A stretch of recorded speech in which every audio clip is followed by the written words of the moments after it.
கச்சத்தீவு என்பதுங்க ஆள் நடமாட்டம், குடியிருப்பு இல்லாத ஒரு தீவுங்க. பேரன் ஐலேண்ட் தான். ஓகே. அதுல எனக்கு தெரிஞ்ச வரைக்கும் ஒரே ஒரு அந்தோனியார் மாதா கோயில் தான் இருக்கு. ஆண்டுதோறும் திருவிழா இருக்கு. அந்த திருவிழாவுக்கு மக்கள் போவாங்க. ம், ம், முன்னாலலாம் தமிழ்நாட்டுல இருந்து நெறைய பேர் போயிட்டு இருந்தாங்க. ம், அதுதான் அதுல தவிர வேற ஒண்ணும் அதுல வந்து ஈவன் இத்தனை வருஷத்துல பெரிய ராணுவ தளத்தையோ, ராணுவ இன்ஃப்ராஸ்ட்ரக்சரையோ கூட ஸ்ரீலங்கா அவங்க அதில் வைக்கலைங்க. அது ஒரு ம், பேரன் ஐலேண்டு தான். இப்போ எந்த வகையில் அது மீனவர்களுக்கு முக்கியத்துவம் பெறுதுன்னா, பாதுகாப்பு ரீதியாக ஸ்ட்ராட்டஜிக்காக அது மிலிட்ரிக்கு அப்படின்லாம் நம்ம பார்க்கல.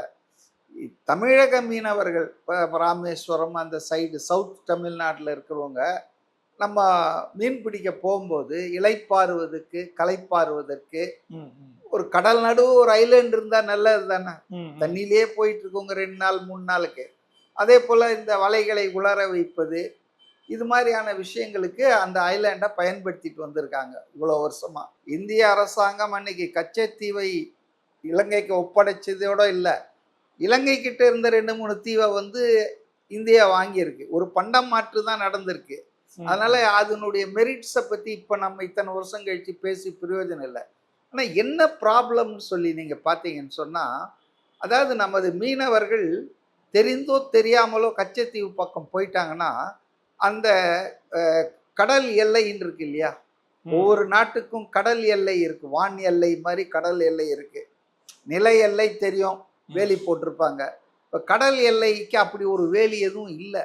அப்போ அந்த மாதிரி அதை கொஞ்சம் தாண்டிட்டாங்கன்னா மூர்க்கத்தனமாக வந்து இந்த இலங்கை இராணுவம், அதாவது இராணுவம்னா கடற்படையினர் வந்து தாக்குதல் நடத்துகிறாங்க, துப்பாக்கி சூடு பண்ணுறாங்க, படகுகளை வந்து கைப்பற்றிடுறாங்க, வலைகளை அறுத்துடுறாங்க. இப்படி ரொம்ப ரவுடித்தனமாக நடந்துக்கிறாங்க.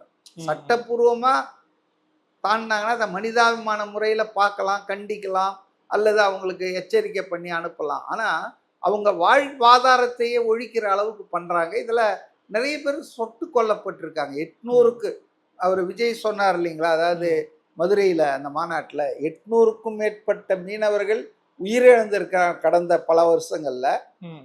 அதுக்கு கூட நீங்கள் ஒன்றும் வருத்தம் தெரிவிக்க வேணாம் மிஸ்டர் மோடி. நீங்கள் வந்து இந்த இதை கொஞ்சம் மீட்டு கொடுத்துருங்க. கச்சத்தீவு இப்போ ஏன் வேணும்னு கேட்குறாங்கன்னா, நீ அலோவ் பண்ண மாட்டேன்ற, ஓனர்ஷிப் உங்கள் கையில் இருக்கிறதால நீ வந்து எங்களை ரொம்ப பண்ணுற டார்ச்சர், அதனால் நீங்கள் வந்து அதை எங்களுக்கு ஒப்படைக்கணும்னு கேட்குறாங்களே தவிர, பிரச்சனையை தீர்த்துட்டா அது யார் கையில் இருந்தால் நமக்கு என்னங்க.